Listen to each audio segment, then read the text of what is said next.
Vida Saudável, com o Dr. Renato Acioli. Doutor Renato, cada vez mais os pacientes se queixam um pouco da relação médico-paciente, de que o atendimento, realmente eu também me sinto assim muitas vezes, o atendimento que eu tenho hoje numa consulta médica é muito diferente do atendimento que eu tinha quando tinha 8 anos, por exemplo, né? Do que é minha memória daquela época. Por que é que isso acontece, doutor Renato? Silvana, isso não vai mudar nunca, sabe? Vocês podem colocar, todo mundo pode colocar a medicina inteira dentro de um computador, com todas as variáveis possíveis e imagináveis. Alguém dá um botãozinho lá, diz o que está sentindo e o computador manda a receita e não vai resolver, ninguém vai ficar bom. É fundamental para o sucesso de qualquer intervenção médica, seja uma simples consulta ou seja uma complicada cirurgia, o fundamental para o bom resultado é a relação médico-paciente.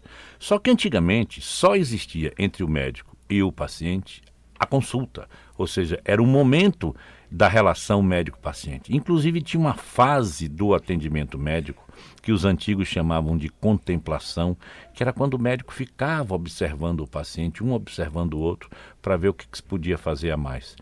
Infelizmente isso não existe e tende a ser cada vez menos. Por quê? Hoje, entre o médico e o paciente, tem o convênio médico, a instituição que o médico trabalha, a instituição que o paciente trabalha, aquela premissa de que se vai ser bem atendido ou não. Do outro lado, o médico que está com a sala de espera cheia porque ele tem que atender 15 ou 20 pessoas num dia para poder pagar a conta do consultório dele. Então tudo isso, todos os administradores envolvidos com isso, fazendo conta que se o médico ganhar um tantinho por consulta, ele atender 30 naquela do AHH, que ele vai ganhar bem. Então tudo isso atrapalha muito a relação médico-paciente. E isso deteriora também e complica a formação do médico. Então nós vemos isso mesmo, até que muitas vezes em situações quase ideais, o médico não está dedicando ao paciente o tempo que deveria dedicar. E o paciente também não está tendo com o médico a paciência que deveria ter.